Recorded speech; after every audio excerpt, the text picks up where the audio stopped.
बिहार के भोजपुर जिले के गृहनी थाना क्षेत्र के बहानपुर गुसाईपुर गांव में उस समय हड़कंप मच गया जब आर्थिक अपराध इकाई ईओयू ने जनता दल यूनाइटेड के युवा प्रदेश सचिव हर्षित मिश्रा को साइबर ठगी और करोड़ों रुपए की धोखाधड़ी के मामले में गिरफ्तार कर लिया गया।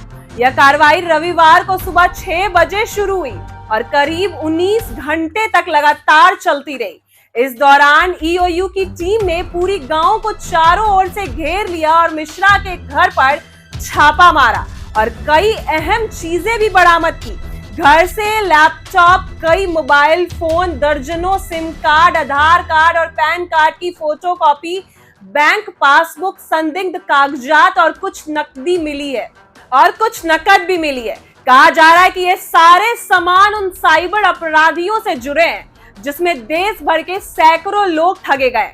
जांच एजेंसी को लंबे समय से देश के अलग अलग हिस्सों से शिकायतें मिल रही थी कि कुछ लोग लोन, नौकरी, सरकारी योजना और ऑनलाइन व्यापार के नाम पर लोगों से पैसे वसूल कर रहे हैं और फिर उनका संपर्क काट दिया जाता है। जांच में जो मोबाइल नंबर और बैंक अकाउंट सामने आए वो हर्षित मिश्रा और उसके करीबियों से जुड़े पाए गए।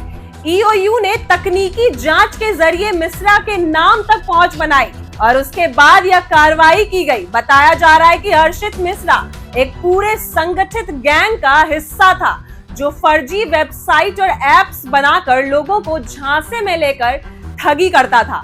उदाहरण के तौर पर वो किसी को लोन देने का वादा करता, फिर प्रोसेसिंग फीस, रजिस्ट्रेशन फीस या टैक्स के नाम पर पैसे मांगता और फिर संपर्क तोड़ देता। यही तरीका नौकरी दिलाने, निवेश करने या ई कॉमर्स के नाम पर सामान भेजने के झूठे वादे में भी अपनाया जा रहा था।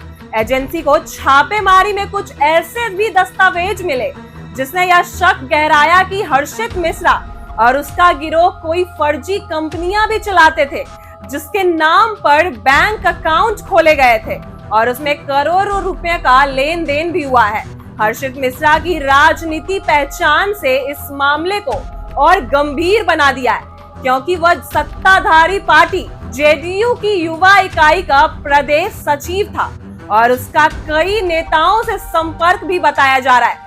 हालांकि अभी तक जेडीयू की ओर से कोई आधिकारिक बयान या प्रतिक्रिया सामने नहीं आई है, लेकिन माना जा रहा है कि पार्टी इस मामले को लेकर अतिरिक्त जांच करेगी और अगर आरोप सही पाए गए तो मिश्रा की सदस्यता भी रद्द कर दी जा सकती है।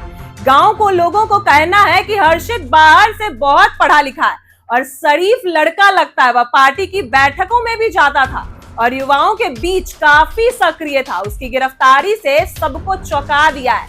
किसी को विश्वास ही नहीं हो रहा वह इस तरह का संगीन अपराध भी कर सकता है। वहीं ईओयू की गिरफ्तारी और टीम का कहना है कि मिश्रा से पूछताछ जारी है और जल्द ही इस गिरोह के अन्य सदस्यों की भी पहचान कर गिरफ्तारी कर ली जाएगी। टीम को यह भी शक था कि इस नेटवर्क का बड़ा दायरा बिहार से बाहर झारखंड, दिल्ली, महाराष्ट्र और दूसरे राज्यों तक भी फैला हुआ है और इस पूरे गैंग ने मिलकर करोड़ों रुपए की ठगी की है। टीम ने बरामद इलेक्ट्रॉनिक सामानों का फॉरेंसिक जांच के लिए भी भेज दिया है ताकि अब पता लगाया जा सके कि इसमें किन किन लोगों का ठगा गया है और कैसे पैसों का लेन देन हुआ। मिश्रा के लैपटॉप और मोबाइल से कई चैट, ट्रांजैक्शन डिटेल और कॉल रिकॉर्डिंग मिली है जो पूरे नेटवर्क की गतिविधियों का भी इशारा कर रहा है। जांच एजेंसी अब उसके सोशल मीडिया और ईमेल अकाउंट भी जांच कर रही है।